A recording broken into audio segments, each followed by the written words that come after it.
The Valanthi Empire had ruled the stars. For 12,000 years, their territory stretched across 3 galactic arms. Their fleets numbered in the millions. Their conquered species numbered in the hundreds. Every world that saw their ships in orbit had only 2 choices: kneel or die. Admiral Cathar stood on the bridge of his flagship, the Eternal Dominion, and looked out at the stars with the pride of a being who had never known defeat. His scales were dark blue, almost black, and his 4 eyes reflected the light of distant suns. He had served the Empire for 200 years. He had crushed rebellions on 50 worlds. He had never failed. Today was supposed to be a simple patrol mission along the border of the quarantine region. The region had a name that appeared on old star charts: Soul's Reach.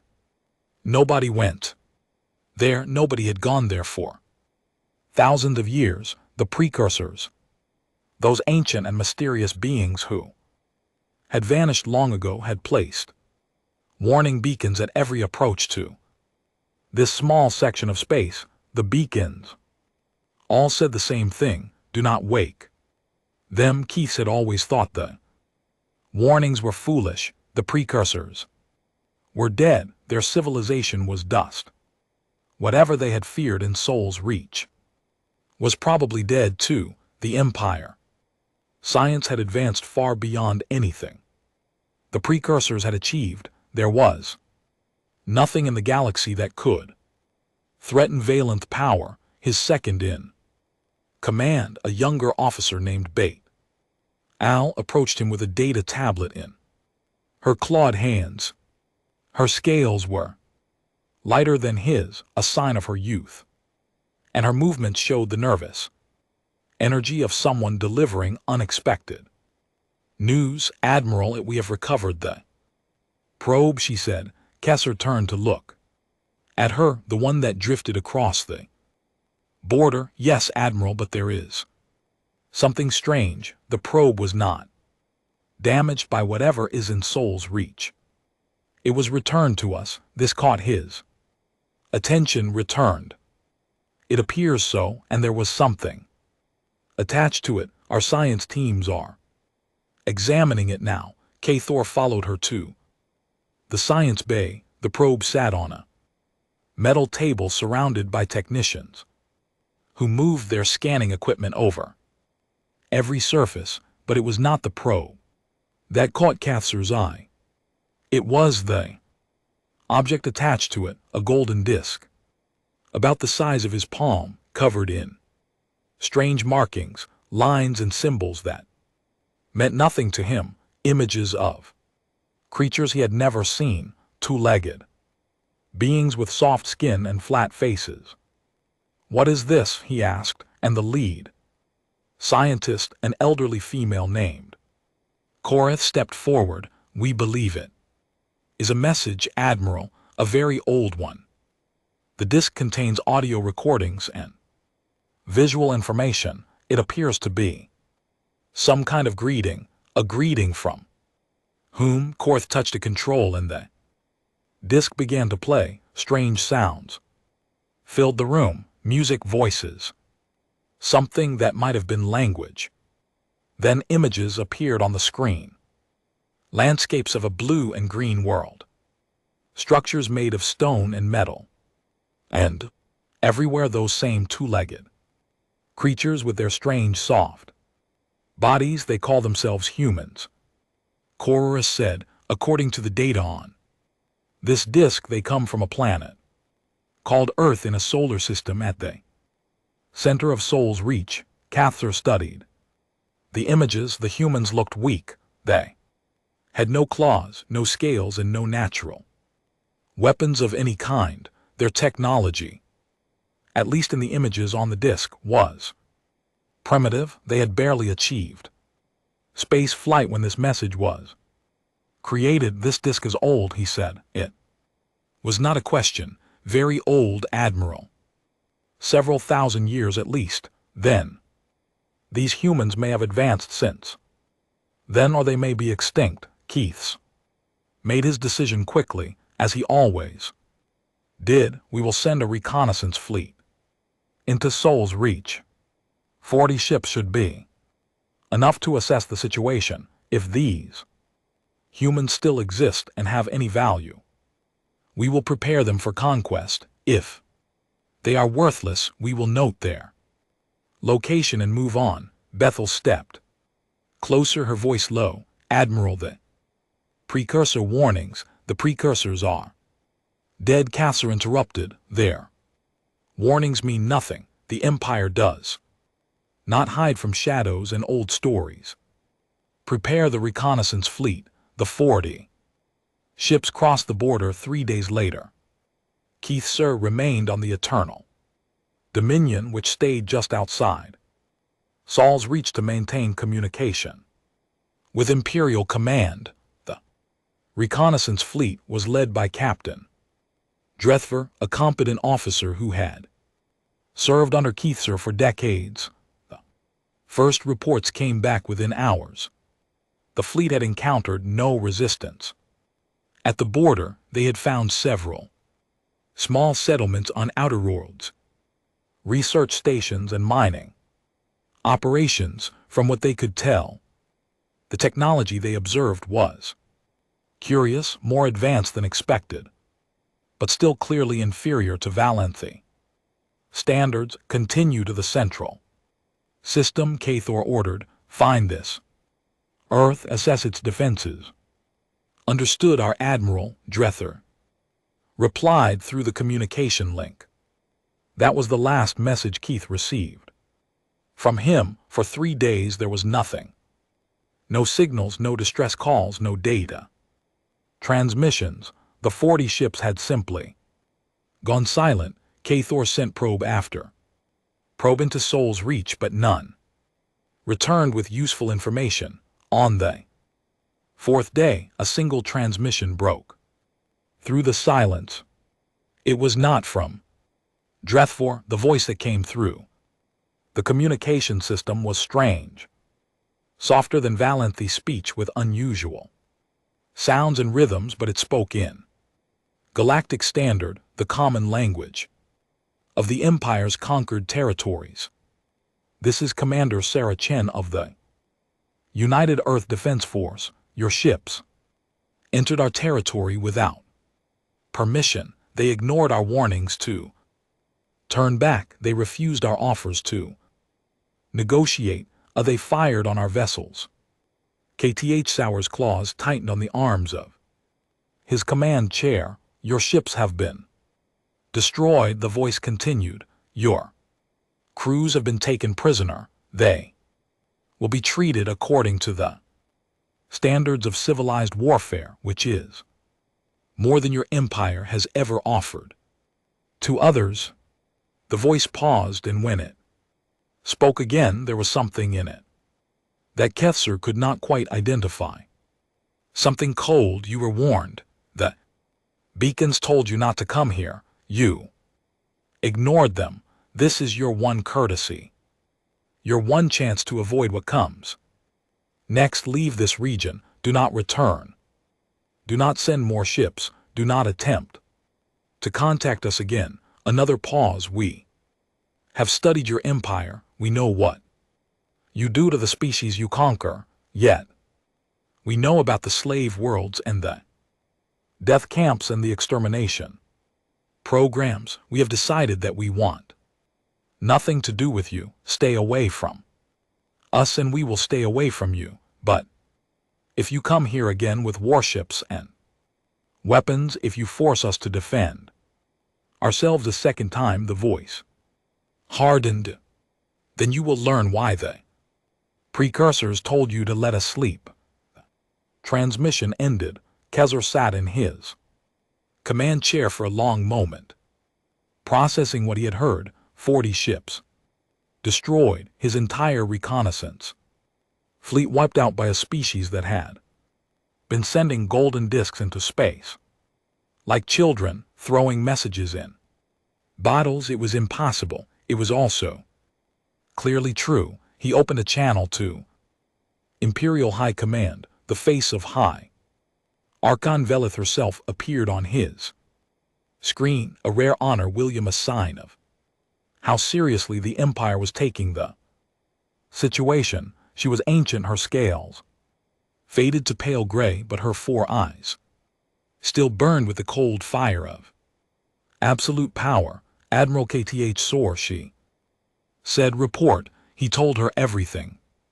The disk, the reconnaissance mission, the silence, the transmission. He did not try to hide his failure or make excuses. The High Archon had no patience for such things. When he finished, she was quiet for a long moment. These humans, she said finally, they destroyed 40 of our ships. Yes, High Archon, and they claimed they could do worse. That was their implication. High Archon Belly's eyes narrowed. The precursors warned us about this region.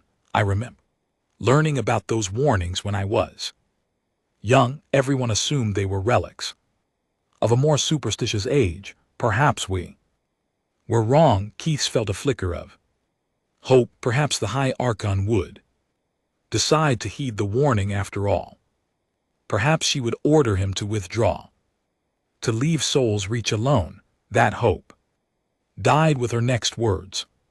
But the Valenthi Empire does not retreat from challenges. We do not accept insults. We do not allow lesser species to dictate terms to us. Her voice grew cold. If these humans want a war, we will give them one, and we will show them what happens to those who defy our power. What are your orders, Hierarchan? Remain at the border. I am dispatching the 3rd expansion fleet to your position.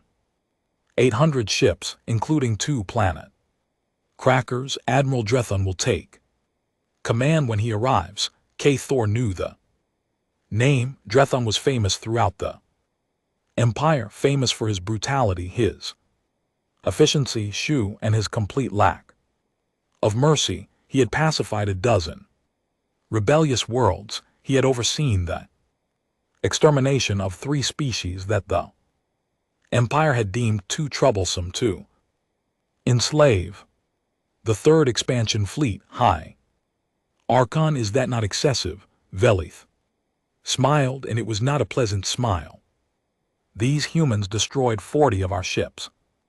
They humiliated us. When we are done with them, there will be nothing left of their world but ash and memory, and every species in the galaxy will know the price of defying the Volante Empire.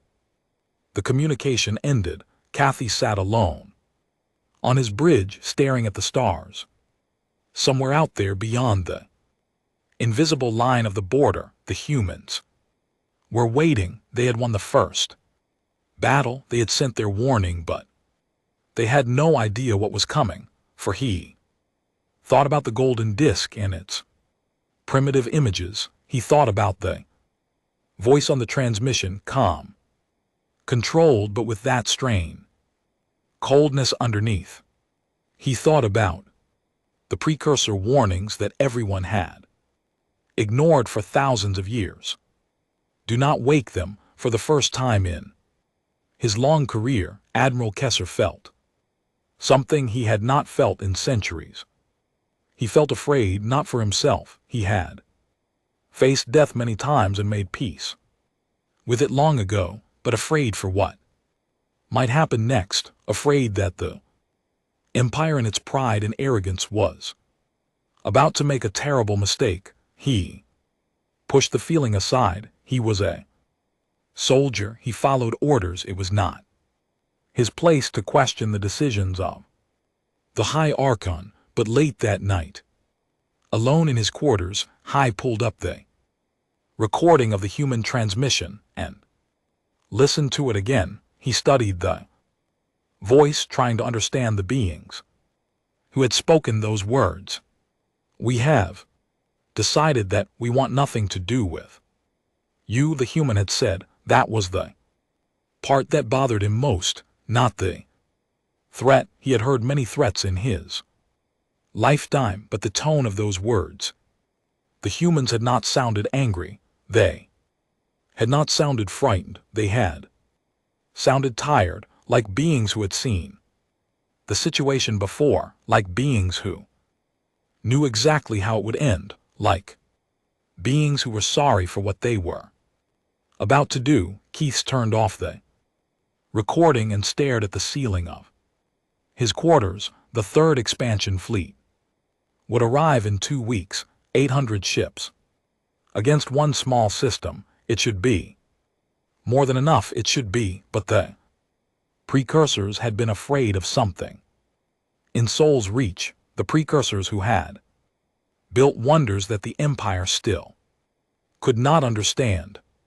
The precursors who had vanished without a trace, leaving only their warnings behind. Do not wake them. Keith closed his eyes and tried to sleep, but sleep was a long time coming, and when it finally arrived, it was filled with dreams of fire and soft-skinned creatures who smiled sadly as they watched his world burn. The third expansion fleet was coming, and nothing would ever be the same again.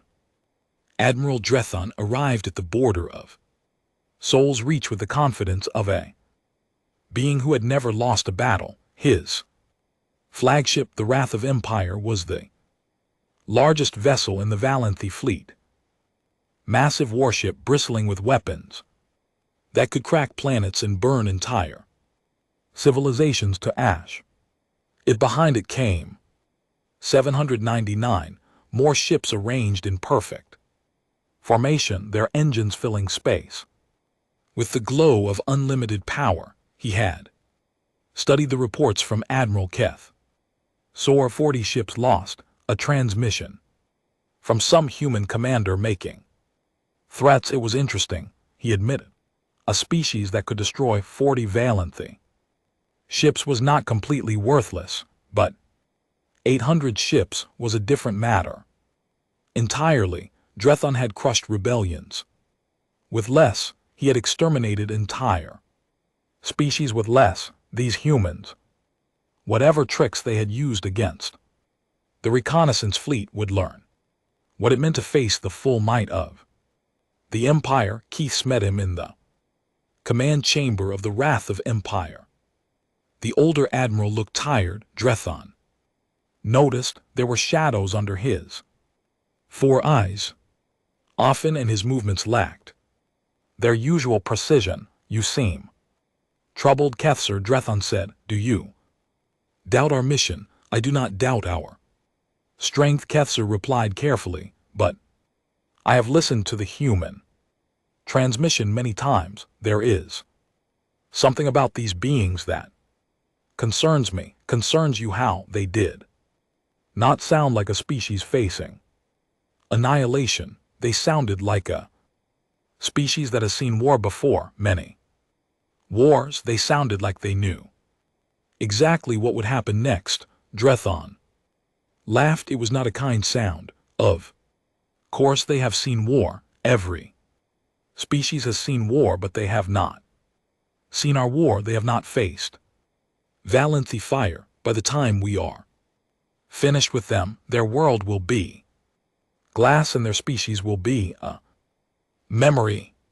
He dismissed KTH Sor and turned to his tactical display. The third expansion fleet began its advance into Soul's Reach. They encountered no resistance at first. The human settlements on the outer worlds had been abandoned. No people, no ships, no defenses. It was as if the entire population had simply vanished. They are running, one of his officers said, fleeing to their home world. Let them, Drethon replied. Let them gather in one place. It will make our work easier. The fleet moved deeper into human space. Days passed without contact. The silence began to bother some of the younger officers, but Drethon remained confident. He had seen this before. Inferior species hiding, hoping that their enemy would give up and leave. They never learned. The Empire never gave up. The Empire never left. On the seventh day they reached Earth. It was a small world. Drathan noted its blue and green and white, covered in water and vegetation. From orbit he could see the lights of cities on the night side. Millions of them, billions of lives, waiting to be extinguished or enslaved. The human defenses were laughable. Handful of orbital stations easily destroyed, a few dozen ships, none larger than a light cruiser, nothing that could stand against the third expansion fleet. Drathan opened a communication channel on all frequencies. Standard Imperial protocol.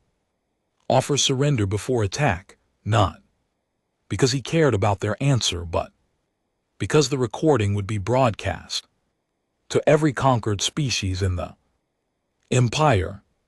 Let them see what happened to those who defied Valenth power. People of Earth, he said, I am Admiral Drathan of the Volante Empire. Your existence has come to our attention, Trinati Yen, and we have found you wanting. Your ships destroyed 40 of our vessels in an act of unprovoked aggression. This insult cannot go unanswered. He paused, letting the words sink in. You have two choices: surrender unconditionally, and your people will become slaves of the Empire. You will work in our mines and factories. You will serve our needs, but you will live or resist, and we will turn your world to ash. Every city, every settlement, every trace of your civilization will be erased. You have 1 hour to decide. He closed the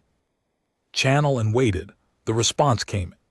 Less than 5 minutes. A new face appeared on his screen, a human female with dark hair and tired eyes. She wore a simple uniform, gray and unadorned, and she looked at him with an expression he could not read. Admiral Drathan, she said, I am Secretary General Chen of the United Earth Government. I received your message and your answer. Before I give it, I want to make sure you understand something. She leaned forward slightly. We did not attack your reconnaissance fleet. We warned them to leave. We told them very clearly that they were entering our territory and that we wanted to be left alone. They ignored us. They fired on our patrol ships. We defended ourselves. Drathan felt anger rising in his chest. You dare to lecture me about defense? You destroyed 40 Imperial ships. Yes, she said simply, we did. And we told your Admiral Kethser exactly what would happen if you came back. We gave you a chance to walk away. We always give one chance. She paused, and something changed in her expression. The tiredness was still there, but now there was something else underneath. It's something cold. It's important to us that we do, she continued, that we give that chance, that we try to avoid what comes next because we know what we are. Admiral, we know what we're capable of, and we don't like it. We spent a very long time learning to be better, learning to control ourselves, learning to choose peace instead of war. Her voice hardened, but we never forgot how to fight. And if you force us to, if you give us no other choice, then we will show you exactly why the precursors told the galaxy to let us sleep. Drathan laughed. Brave words from a species facing extinction. Your few ships cannot stop us. Your primitive weapons cannot harm us. In 1 hour I will give the order and your world will burn. Secretary General Chen looked at him for a long moment, and then she sighed, a sound of infinite sadness. We're sorry for what comes next, she said. Communication ended. Drathan turned to his officers, ready to give orders for the attack, but before he could speak, Alarms began screaming across the bridge. Admiral, his sensor officer, shouted, ships appearing all around us. Hundreds of them, they're coming out of nowhere. Drethon's eyes went wide as he looked at the tactical display. The human ships, those pitiful dozen vessels he had dismissed, were still there, but now they were surrounded by others. Ships appearing from behind asteroids, from inside gas clouds, from the shadows of moons, ships that had been hidden, waiting, not dozens, thousands. That's impossible, someone whispered. But it was not impossible, it was real. The humans had built a fleet in secret, on a fleet that dwarfed even the third expansion fleet. They had been waiting, not for rescue, not for escape, but for this moment. The human ships moved. Drethon had commanded fleets for over a century. He had fought in dozens of battles against countless species. He had seen every tactic, every strategy, every form of warfare the galaxy had to offer. He had never seen anything like this. The humans did not fight in formation. They did not form battle lines or follow predictable patterns. They attacked from every direction at once, their ships weaving between his vessels with impossible speed and precision. They targeted weapon systems and engines, crippling his ships without destroying them. And when his weapons finally found their targets, when Volanth guns burned through human shields and hulls, the humans did something that froze Drethon's blood. They smiled. He could see them through intercepted transmissions, human faces on human bridges, working their weapons, fighting their ships, dying in flames. And they were smiling, laughing, making jokes as missiles tore through their armor, singing songs as their vessels came apart around them. One human captain, his ship crippled and burning, aimed his broken vessel at a Valanthi cruiser and accelerated. In the final seconds before impact, he broadcast one word across all frequencies: yeet. The explosion took both ships. Drethon did not understand. He could not understand. Every species he had ever conquered had fought with desperation, with fear, with the frantic energy of creatures trying to survive. But the humans fought like something else entirely. They fought like beings who had already made peace with death, like beings who were not afraid of anything, like beings who were enjoying themselves. The battle lasted 6 hours. When it was over, the third expansion fleet no longer existed. 792 ships destroyed, 6 surrendered, 2 managed to escape across the border. Wrath of Empire among them, though barely. Drethon's flagship had lost half its weapons, most of its engines, and 3/4 of its crew. He sat in his command chair, surrounded by smoke and sparks and the groans of dying metal, and tried to understand what had happened. Admiral, his communications officer, said weakly, "Air, we are receiving a transmission." It was Secretary General Chen again. She looked exactly the same as before, calm, tired, sad, as if she had not just won an impossible victory. "Admiral Drethon," she said, "your fleet has been destroyed. Your surviving ships are free to leave. We will not pursue. We will not invade your territory. We will not seek revenge for your attack." She paused. "But this is your last warning. Tell your empire what happened here. Tell them that we want only to be left alone. Tell them that we have given them 2 chances now, and we will not give them a third." Her expression changed just slightly. The sadness deepened. "We do not want to hurt anyone. We spent centuries learning to control our worst impulses, to choose Peace to be better than we were, but if your empire comes here again, if you force us to defend ourselves again, we will not stop at defense. She leaned forward. We will come for you. We will find every ship, every station, every world that flies the imperial flag, and we will end the Volante Empire forever. Not because we want to, but because you will have left us no choice. Transmission ended.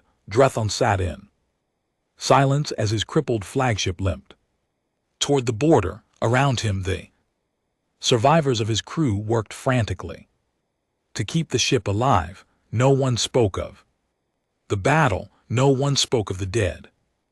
Behind them, in the space around Earth, the human ships gathered their own dead and began to return home. They had won a great victory. They had destroyed a fleet that should have conquered them easily, but there was no celebration, no triumph, could just quiet efficiency and that same tired sadness he had seen in Secretary General Chen's eyes. Drethon thought about what she had said. We spent centuries learning to control our worst impulses. He thought about the way the humans had fought, the joy in their eyes, the laughter in their voices, the absolute fearlessness of beings who had accepted death and found it funny. He thought about the precursor warnings that everyone had ignored. Do not wake them. For the first time in his long career, Admiral Drethon understood what those words meant. The humans were not a threat because of their ships or their weapons or their technology. They were a threat because of what they were. Underneath all their efforts at civilization and peace, they were predators, the most dangerous predators the galaxy had ever produced, and they had spent thousands of years trying to become something else, something better, something that did not need to kill and destroy. But the Empire had woken them up. The Empire had reminded them of what they truly were, and now Drethon realized with cold certainty nothing in the galaxy would ever be safe again. The wrath of Empire crossed the border and left souls reach behind. Drethon looked back at the stars one last time, thinking about the blue-green world called Earth and the strange, terrible beings who lived there. He had lost. He had been humiliated. His career was over, his reputation destroyed. But as he turned away from the stars, he found himself hoping that High Archon Velith would listen to the warning. He found himself hoping that the Empire would accept its defeat and leave the humans alone, because if they did not, if the Empire went back for revenge, Drethon knew exactly what would happen. The humans would come, and they would not stop, and they would not show mercy, and they would not rest until the last Valanthi ship was burning wreckage, and the last Valanthi world was silent and dark. He had seen the truth in their eyes, the terrible, wonderful, horrifying truth. The humans did not want to be monsters, but they were very, very good at it. High Archon Velith stood in the center of the Imperial War chamber and felt something she had not felt in 500 years of absolute rule. She felt fear. The reports from the border lay spread across the holographic table. Before her, 800 ships sent to destroy one small system. 8 ships returned.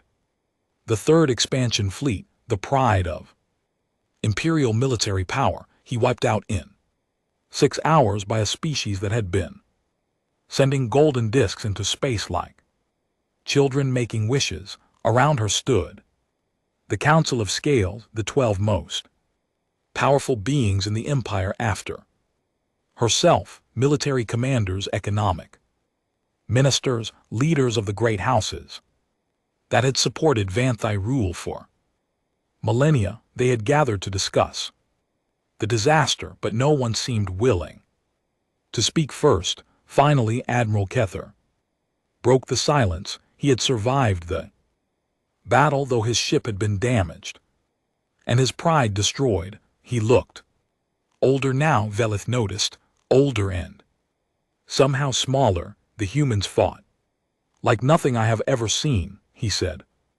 Quietly, they did not follow any doctrine we recognized. They attacked from all directions, used weapons we could not identify, employed tactics that seemed almost random but achieved devastating results, and they did not fear death. They laughed as they died. Laughed, Minister Drezel repeated. He was the Empire's chief economic advisor, a being who had never seen battle and did not understand it. What do you mean? They laughed. I mean exactly what I said. They found their own deaths amusing. They made jokes as their ships exploded. They sang songs as they burned. Kezer shook his head slowly. I have fought many species in my career. I have seen courage and cowardice, desperation and despair, but I have never seen anything like this. The humans were not fighting to survive. They were fighting because they wanted to fight. Silence fell over the chamber again. Hi. Archanvith turned to her intelligence chief, a cold-blooded female named Korth Val, who had spent her entire career gathering secrets and studying enemies. What do we know about these humans? Where did they come from? Why did the precursors quarantine them? Korv stepped forward, her movements careful and precise. I have spent the past 3 weeks searching every archive in the Empire. High Archon, I have questioned scholars, interrogated prisoners, and analyzed every piece of data we have ever collected about Soul's Reach. What I have found is disturbing. She activated a holographic display. Images appeared, ancient images older than the Empire itself, strange symbols and unfamiliar writing recovered from precursor ruins scattered across the galaxy. The precursors did not quarantine Soul's Reach because the humans were weak. Carthel said so. Sure. They quarantined it because the humans were too strong. Veliz's eyes narrowed. Explain. The precursors encountered humanity approximately 15,000 years ago when the humans had only recently achieved spaceflight. At that time, the humans were engaged what they called a world war, a conflict that covered their entire planet and killed hundreds of millions of their own kind. She changed the display. New images appeared, images of destruction on a scale that made even the hardened military commanders flinch. Cities reduced to rubble, landscapes burned to ash, weapons that split atoms and poisoned the air for generations. Humans did this to themselves. Korevil continued, not once but many times. Throughout their history, they are a species that has spent most of their existence fighting each other, and they have developed weapons of mass destruction, perfected the arts of torture and genocide, and invented new methods of killing faster than any other species we have ever studied. She paused, letting the implications sink in. But here is what truly frightened the precursors. When the humans realized what they were capable of, they tried to stop. They looked at their own history, saw the horror they had created, and decided they did not want to be that way anymore. They built international organizations to prevent war. They created laws against weapons of mass destruction. They taught their children about peace and cooperation. Velith frowned. If they wanted peace, why did they attack our ships? They did not want Peace at any cost hierarchy. They wanted peace with dignity. They wanted to be left alone to work on themselves, to become better than they were.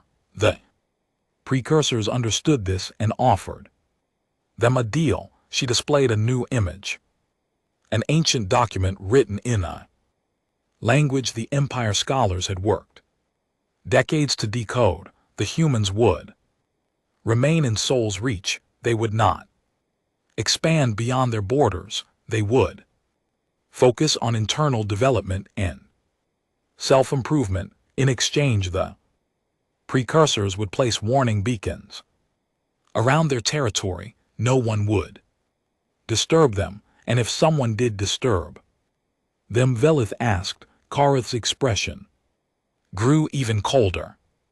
Then the humans were free to defend themselves by any means necessary. The precursors called it the Sleeping Giant Protocol. The humans were the giant, a species of immense power and terrible potential, choosing to sleep rather than conquer. But if anyone woke them up, she did not need to finish the sentence. High Archonvalith stood in silence for a long moment, processing this information. The humans were not just another species to be conquered. They were something far more dangerous, a species that had chosen peace not because they were weak, but because they knew exactly how strong they were, and the Empire had forced them to remember. What else have you learned? She demanded. I have made contact with several species that encountered humans before the quarantine, Karthal said. Their stories are consistent. Every species that threatened humanity was destroyed, not conquered, not enslaved. Destroyed. The humans did not stop until their enemies were completely eliminated, and then they went back to their peaceful lives as if nothing had happened. She paused. There is one account that stands out. A species called the Krathval attacked a human colony approximately 8,000 years ago. They were a warrior race much like us. Powerful, aggressive, confident in their strength. The humans warned them to leave. The Krathval refused. What happened? The Krathval no longer exist. The humans hunted them across 3-star systems. They found every ship, every station, every settlement. They killed every adult and took the children to raise as their own. The entire species was erased from the galaxy in less than 2 years. The chamber was silent, and then Korval continued. The humans returned to Soul's reach and went back to their quiet lives. They built schools and hospitals. They wrote poetry and made music. They raised families and grew old and died in peace, as if they had not just committed genocide against a species that threatened them. Admiral Keith spoke again, his voice barely above a whisper. I captured a human officer during the battle, a woman named Commander Tors. Before she was rescued by her own forces, I had a chance to question her, and Velith demanded. I asked her how they could be so brutal in war and so gentle in peace, how they could kill without mercy and then return home to lives of compassion and love.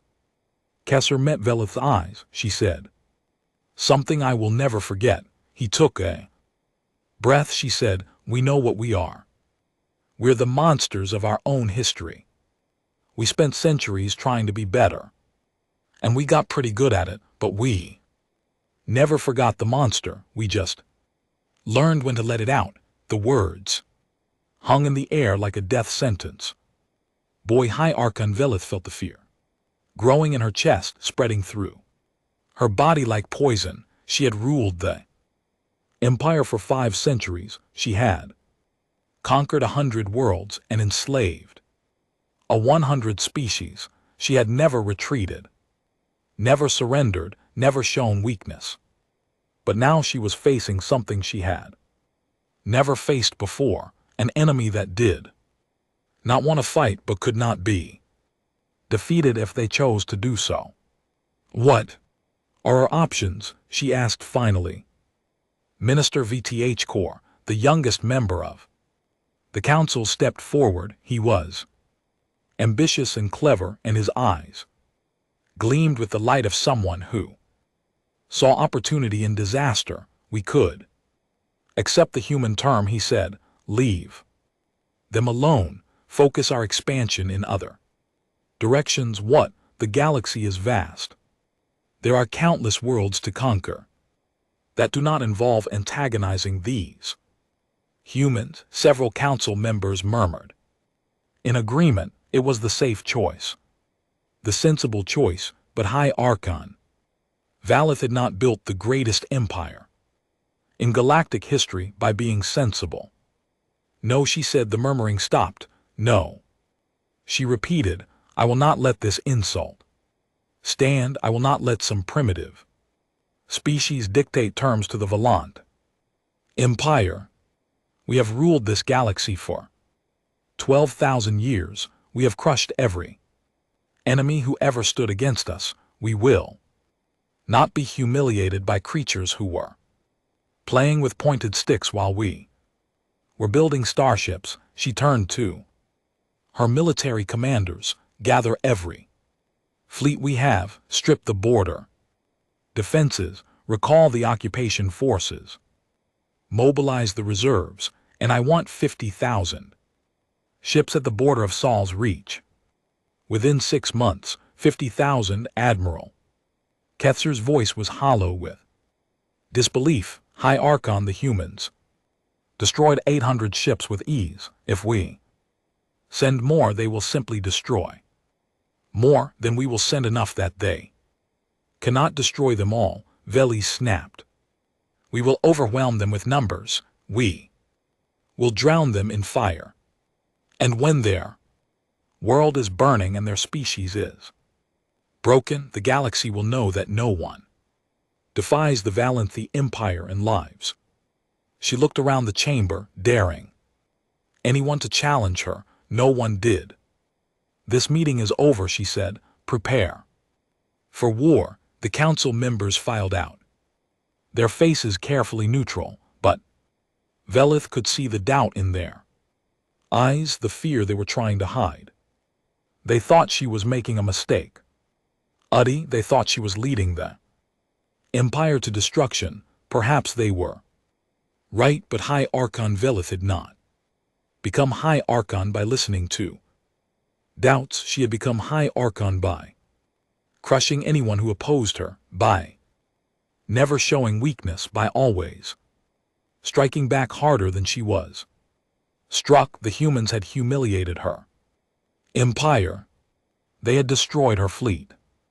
They had made her look weak in front of the entire galaxy. She would make them pay. She would make them burn. And if the galaxy had to burn with them, so be it. Alone in the war chamber, surrounded by the ghosts of her ancestors and the weight of 12,000 years of imperial history, High Archon Velith began planning the largest military operation in galactic history. She did not know, could not know that in the quiet reaches of Sol's reach, the humans were watching. Their sensors tracked every ship the Empire moved. Their analysts studied every communication the Empire sent. Their war councils met in secret chambers beneath the surface of Earth, discussing strategies and building weapons and preparing for the storm they knew was coming. They had hoped, truly, genuinely hoped, that the warning would be enough, that the destruction of the Third Expansion Fleet would convince the Empire to leave them alone. But they had known, even as they hoped, that it probably would not. Secretary General Chen stood before the United Earth Defense Council and delivered the news that everyone had been expecting. The Empire is mobilizing, she said.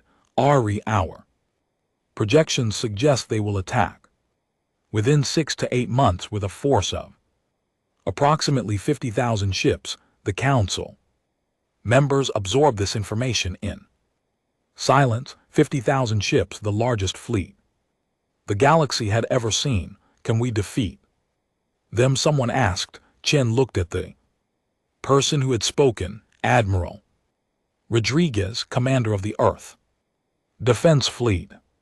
He was an old man, his hair gray and his face lined with the weight of decades of service. He had fought in the battle that destroyed the Third Expansion Fleet. He had seen what humans could do when they had no choice. Yes, she said simply, we can defeat them, but Rodriguez prompted. Chen sighed, but defeating them here in our space will not be enough. They will just come back with more ships and more, oh, until they run out of ships or we run out of people. She turned to face the full council. If we want this war to truly end, we cannot simply defend ourselves. We have to take the fight to them. We have to destroy their ability to threaten us ever again. Silence. You're talking about invading the Empire, one of the council members said. Yes, Chen replied. I am, but that's exactly what we've spent centuries trying to avoid. That's why we stayed in quarantine, so we wouldn't become conquerors, so we wouldn't become them. I know, Chen said quietly, and I am sorry, but they have given us no choice.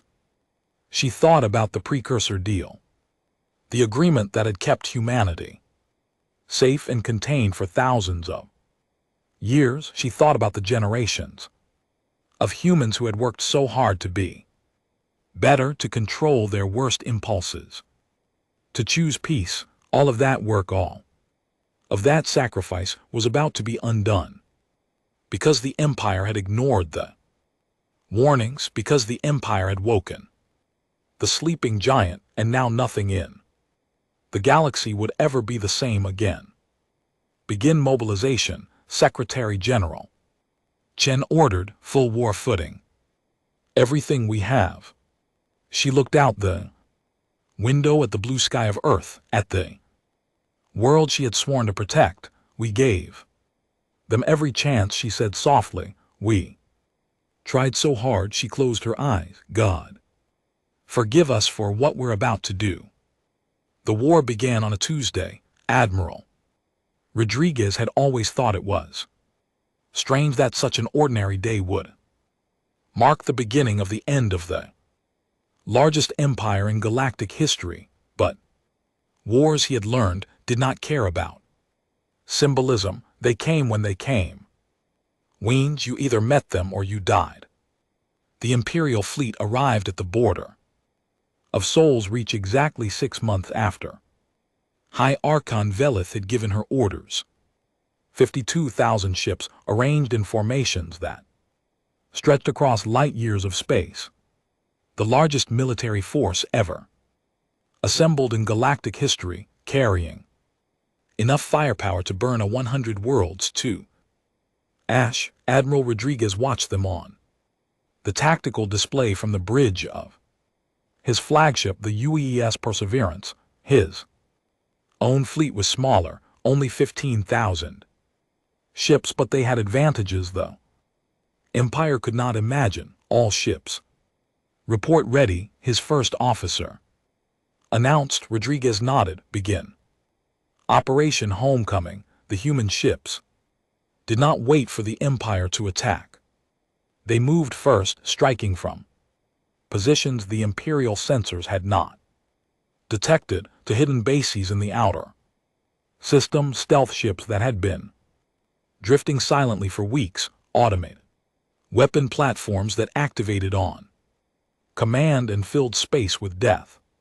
The first Imperial ships died before they even knew they were under attack, but the Empire had learned from its previous defeat. Their commanders had studied the human tactics, developed countermeasures, trained their crews to expect the unexpected. The initial Losses were heavy, but the Imperial fleet did not break, it pushed forward, absorbing casualties, closing the distance to Earth. For 3 weeks the battle raged across the solar system.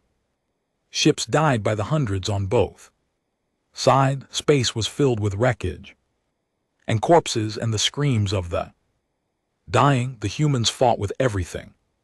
They had every ship, every weapon, every ounce of courage and cunning they possessed, but the numbers were against them. On the 20th day, the Imperial fleet broke through the final defensive line. Earth lay before them, unprotected. High Archon Velith, watching from her flagship at the rear of the formation, allowed herself a moment of triumph. Send the order, she commanded. Begin bombardment, burn that world to ashes. But before the order could be executed, something happened. New contacts appeared on every sensor array in the Imperial fleet. Not dozens, not hundreds, thousands. Human ships emerged from hidden shipyards throughout the solar system, ships that had been held in reserve, waiting for this moment. Fresh ships with full ammunition and rested crews throwing themselves into battle against an enemy that had been fighting for weeks, and they were not alone. Ships of other designs appeared alongside them, ships that bore the markings of species the Empire had conquered generations ago. The Vorth with their crystalline vessels, the Canari with their living ships that swam through space like great beasts, the Teloth, the Yanari, the Dreki, a dozen species that had been enslaved by the Empire, now flying alongside the humans. Admiral Kethser, watching from his position near the High Archon's flagship, felt his heart freeze in his chest. Where did they come from? He whispered. The answer came through intercepted communications. While the main human fleet had been fighting in Sol's Reach, other human ships had been very busy. They had slipped past the depleted Imperial border defenses. They had visited the slave worlds and the conquered territories. They had delivered a simple message to every oppressed species in the Empire: fight with us and we will free you. Stay neutral and we will free you anyway. Fight against us and we will still free you, but it will take longer. The conquered species had made their choice. High Archon Velith watched her tactical display fill with enemy markers and felt something she had never felt before in her 5 centuries of rule. She felt defeat. The combined human and allied fleet swept through the Imperial formation like fire through dry grass. Ships that had been fighting for weeks, crews that were exhausted and demoralized, found themselves facing fresh enemies with everything to fight. For the Imperial fleet broke. It did not retreat in good order. It did not make a strategic withdrawal. It broke. Ships scattering in every direction. Horde crews abandoning their posts. Commanders fleeing for their lives. The greatest military force in galactic history dissolved into chaos in less than 12 hours. High Archon Velith's flagship escaped. Barely she made it across the border with a handful of other ships, leaving the wreckage of her dreams burning in the darkness behind her. But the humans did not stop at the border. They followed. In the weeks that came after, the galaxy learned what it truly meant to fight humanity. The humans did not just defend their territory, they attacked. Their ships appeared at Imperial outposts and stations, destroying military targets. And then moving on, they struck at supply lines and communication nodes, crippling the Empire's ability to coordinate its remaining forces. But what truly surprised the galaxy What surprised the Empire most of all was what the humans did when they won. They did not glass the conquered worlds. They did not enslave the populations.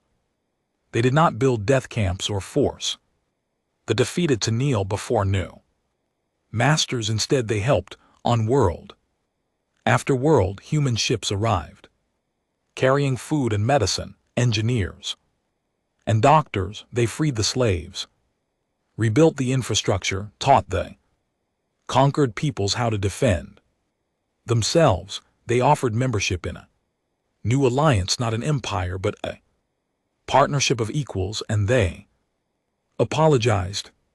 Admiral Rodriguez stood on the surface of Vorth Prime, the first major imperial world to fall to the human advance. Around him, F4 civilians watched with confused eyes as human soldiers distributed supplies and treated the wounded, including wounded imperial soldiers. A Vorth elder approached him, her crystalline body reflecting the light of her world's twin. Sons, we do not understand, she said. You have conquered us. Why do you help us? Rodriguez looked at her for a long moment before answering. We have not conquered you, he said. We have freed you. The Empire conquered you. We are just undoing what they did, but you could take our resources. You could make us work for you. You could do what the Empire did. Yes, Rodriguez agreed. We could. We have the power. We have the ships. We have the weapons. He paused. But that is not who we want to be. Elder studied him with her strange, faceted eyes. And then who do you want to be? Rodriguez thought about the question. He thought about human history, the wars and genocides, the cruelty and brutality that had marked their species for millennia. He thought about the long centuries of trying to be better, to control their worst impulses, to choose peace and cooperation over violence and domination. He thought about how hard that work had been and how easily the Empire had undone it. We want to be the people who could destroy you but choose not to, he said finally. We want to be the people who have power and use it to help instead of hurt. We spent a very long time learning to be those people. We are not perfect. We still make mistakes, but we try. He looked up at the alien sky, at the stars that were now filled with human ships. The Empire gave us no choice but to fight, but we can choose how we fight.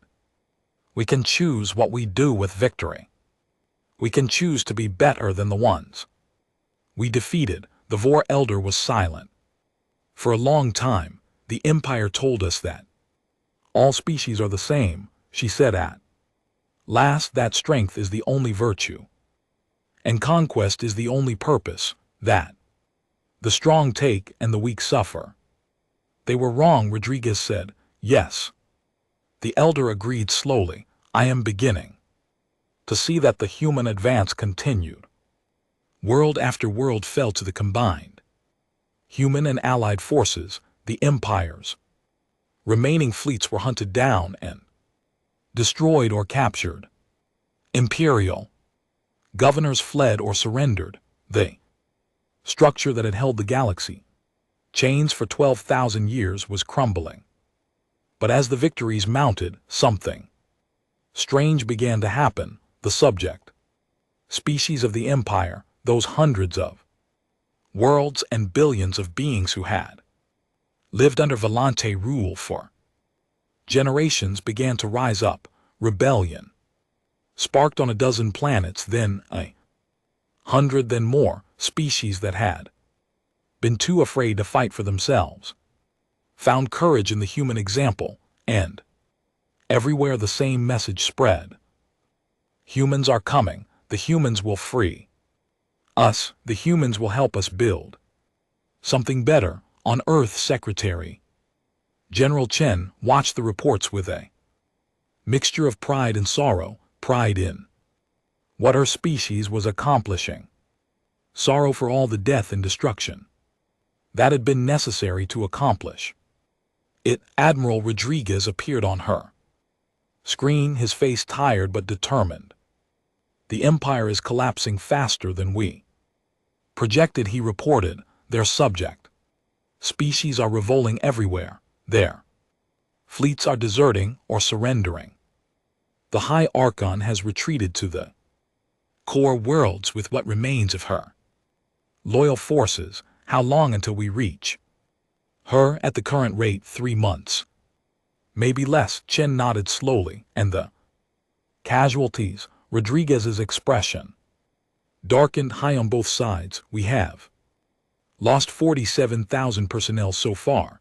The Empire has lost millions. The subject species have lost even more. The Empire is taking out their anger on anyone they can reach. We need to end this quickly, Chen said. Every day this war continues. More people die. I know we are moving as fast as we can. He paused and something in his expression changed. Secretary General, there is something else, something you should see. He sent her a file, a recording from one of the human ships operating deep in Imperial space. Tuchin opened it and watched. The recording showed a group of human soldiers entering an Imperial prison facility. The cells were full of beings from a dozen different species. Political prisoners, resistance fighters, anyone who had dared to speak against rule. Many of them were dying. Many of them were already dead. Humans worked quickly, breaking open cells, treating the wounded, carrying the survivors to safety. One soldier, young woman with a medic's insignia, stopped beside an elderly alien who was too weak to walk. She knelt down, spoke to him in his own language, and lifted him carefully in her arms. The alien looked at her with eyes that had seen too much suffering. Why? He asked weakly. Why help me? I am nobody. Young medic smiled at him. Nobody is nobody, she said. Everyone matters. And that is the whole point. Chen watched the recording end, and she felt tears on her cheeks. This was why they were fighting, not for territory or resources or power, but for moments like this, for the chance to help those who could not help themselves, for the opportunity to prove that strength could be used for kindness instead of cruelty. She thought about the precursor deal. Again, the promise that humanity would stay in quarantine, would not spread their capacity for violence across the stars. That deal was broken now, shattered by the Empire's arrogance and her own orders. But maybe, just maybe, they could build something better from the ruins. Maybe they could prove that the monster and the healer could live in the same heart. Maybe they could show the galaxy that humanity was more than just the sum of its worst impulses.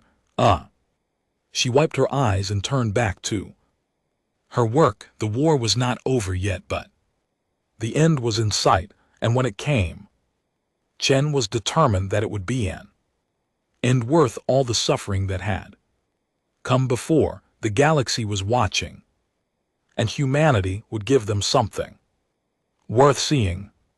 The war lasted 3 years.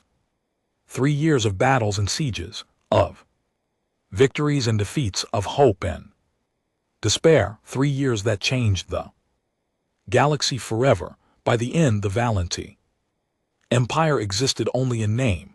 Their fleets were gone, destroyed or captured, or surrendered to the human alliance. Their conquered worlds were free, rebuilding with human help. Their great palaces and monuments stood empty. Their officials fled or imprisoned. Their power broken beyond repair. High Archon Velith sat alone in her throne room on the Imperial home world, were surrounded by the remnants of 12,000 years of glory. The room was dark, the power had failed days ago, and no one had come to repair it. The great crystal windows looked out on a sky filled with human ships waiting. She had refused to surrender, even as her generals begged her, even as her advisors pleaded, even as the last of her loyal guards abandoned their post. She had refused. The Valanthi did not surrender. The Valanthi did not kneel to lesser species, but now, sitting alone in the darkness, she finally understood that it did not matter what the Valanth did or did not do. The galaxy had moved on. Without them, the empire they had built was dust, and no amount of pride or stubbornness would bring it back. Doors of the throne room opened. Single human walked in, a woman, how older now than when she had first appeared on Velith's communication screen 3 years ago. Secretary General Chen moved slowly across the great hall, her footsteps echoing in the silence. She carried no weapons, she wore no armor, she came alone. Velith watched her approach with the cold eyes of a being who had lost everything. You have come to gloat, she said, to see the great High Archon brought low. Chen stopped a few meters from the throne. She looked at the ancient Valanthi ruler, and her expression was not triumphant. It was sad. No, she said, I have come to offer you terms. Terms? Velith laughed bitterly. What terms can you offer? You have taken everything, my empire, my fleets, my people. All that remains is this empty room and a broken old female who was too proud to run. You still have your life, Chen said. You still have your home world. You still have the chance to rebuild something from the ashes. Veli stared at her. You would let us live after everything we have done, after the millions we have killed, the species we have enslaved, the worlds we have burned. Yes, Chen said simply. Why? Chen was silent for a moment, gathering her thoughts. Because killing you will not bring back the dead, she said finally. Because revenge will not heal the wounds your empire has caused. Because we have spent 3 years destroying things and we are tired of destruction. She took a step closer. We are offering you the same terms we have offered every other species we have defeated. War crimes tribunals for those responsible for the worst atrocities. Reparations to the peoples you have harmed. Complete and permanent disarmament of your remaining military forces. In exchange, the Valanthi people will be allowed to remain on their home world, to rebuild their society, to live in peace as prisoners, Veli said, as a conquered species, as free beings who have chosen to put down their weapons and join a galaxy that does not want war anymore. Velith laughed again, but there was no humor in it. You think the galaxy will ever be at peace? You think you can change 12,000 years of history with kind words and good intentions? Other empires will rise, other conquerors will come, and when they do, they will find your precious alliance weak and divided. Right for conquest, maybe, Chen admitted. Maybe you're right. Maybe peace is just a dream that will never come true, but we have to try. We have to believe that things can be better, that beings can learn from their mistakes, that the cycle of violence can be broken. She looked directly into Velith's 4 cold eyes. We learned that lesson ourselves. You know, humanity spent most of our history fighting and killing and destroying ourselves. We came very close to extinction more than once, but we survived, and we learned, and we tried to be better. We are not perfect. We still have darkness inside us. you have seen. That darkness felt its power, but we also have light, we have compassion and kindness and love, and we choose to let the light guide us even when the darkness is calling. Velith was silent. For a long time. You are fools, she said. At last, but perhaps you are the kind of fools the galaxy needs. She rose from her throne slowly, painfully. One like a being who had aged centuries. In a few short years, she walked to the great window and looked out at the human ships hanging in her sky. I accept your terms, and she said, not because I believe in your foolish dreams of peace, but because my people deserve a chance to survive, even in a galaxy ruled by soft-hearted humans who cannot see the truth of the universe. Chen nodded. Then it is done. The signing ceremony took place 3 days later. Representatives of every species in the new galactic alliance gathered in the ruins of the Imperial Palace. Humans stood beside the beings they had fought, and the beings they had freed. Former enemies stood beside former slaves. The galaxy, for the first time in recorded history, stood together. Secretary General Chen spoke briefly. She talked about the cost of the war, the millions dead, now the world's devastated, the suffering that had touched every corner of known space. She talked about the need for healing, for reconciliation, for building something better from the ruins of the old, and then she said something that would be remembered for generations to come. We did not want this war, she said. We did not seek it, did not plan for it, did not welcome it when it came. We spent thousands of years trying to be a peaceful species, trying to control the violence that lives in our hearts. We almost succeeded. She paused, looking out at the assembled representatives. But when the Empire came to our home, when they ignored our warnings and threatened our children, we did what we had to do. We let out the monster we had worked so hard to cage. We became what we had feared becoming.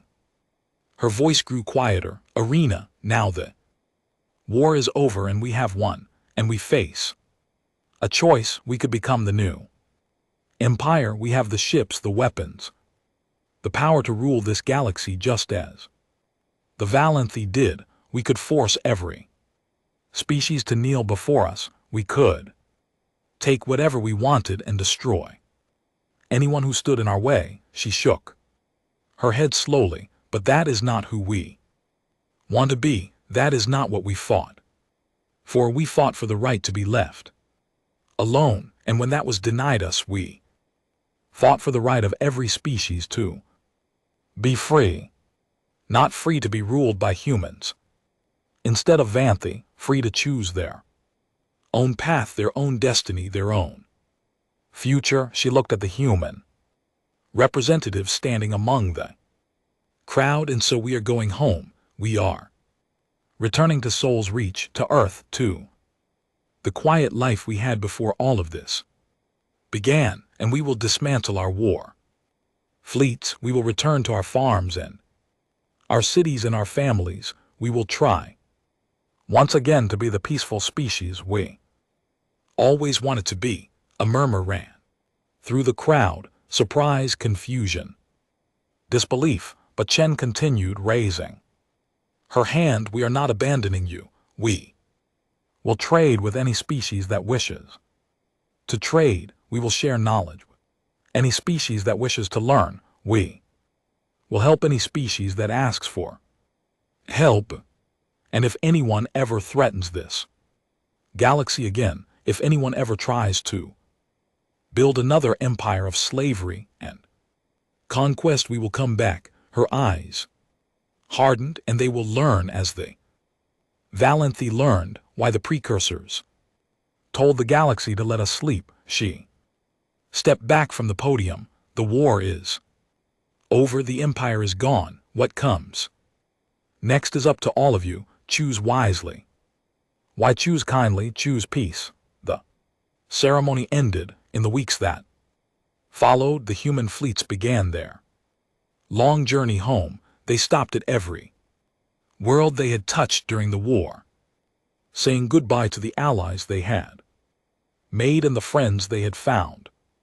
They left behind advisors and teachers, doctors and engineers, volunteers who had chosen to stay and help rebuild. But the warships returned to Saul's reach. The weapon platforms were deactivated.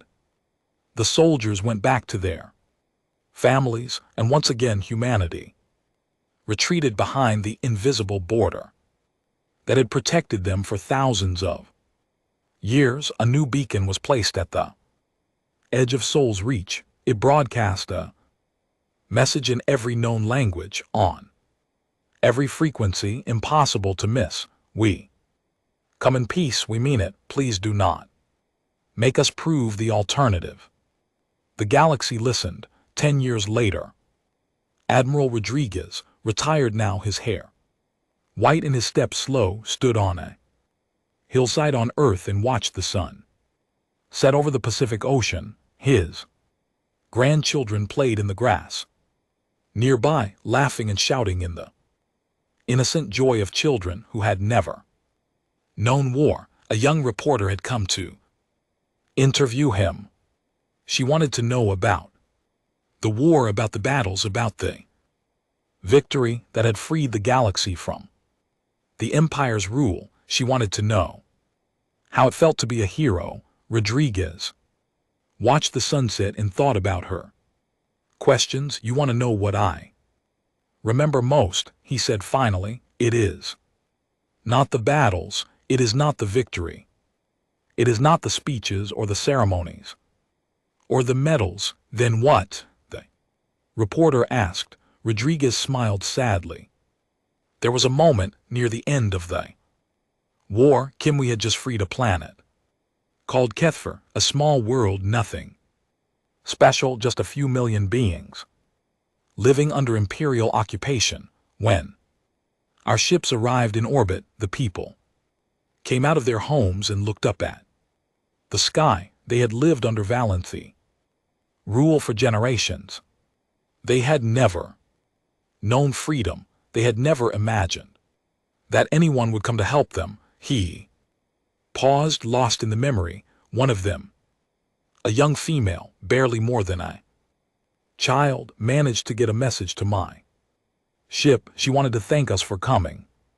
She wanted to know why we had risked our lives for strangers on a world far from home. His eyes glistened. I did not have a good answer for her. I said something about freedom, about justice, about the belief that every being deserves a chance to live their own life. But the truth is, I do not really know why we did what we did. I just know that when we saw those people suffering, we could not look away. We had to help. It was not a choice. It was just who we are. The reporter was silent, writing in her notebook. The galaxy calls us heroes. Rodriguez continued. They tell stories about the great human warriors who defeated the Empire and freed the stars.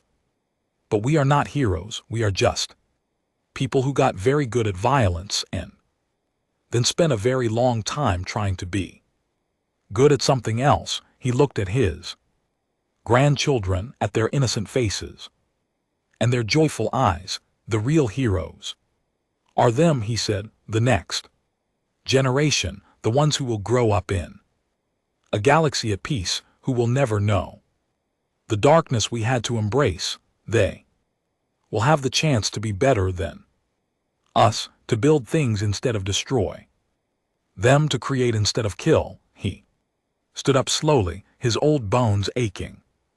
That is why we fought. That is why we came home. That is why we put down our weapons and returned to our quiet lives. Not because we were tired of war, though. We were, not because we had won, though. We had, but because someday, somewhere, There will be humans who never have to.